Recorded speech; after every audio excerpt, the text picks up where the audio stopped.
Роман, Торпеда сьогодні перемогло і дякуючи тим ліку твоєму голу, як у тебе враження від матчу, від того, як згуляла сьогодні команда?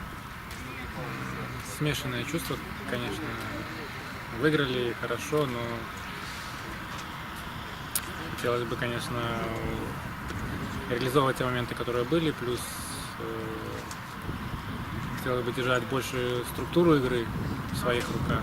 Но как-то не получается, не знаю, в чем причина, но будем работать, будем смотреть, в чем причина. Есть тренерский штаб, который нам все подскажет, все расскажет, а мы будем уже выполнять.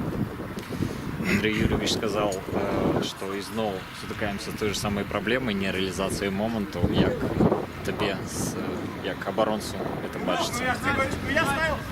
Ну, конечно, не очень это смотрится и мне, и всем, и в том числе и нападающим, потому что там моменты такие, что не 50 на 50 даже, а в нашу сторону процентов больше, надо реализовывать.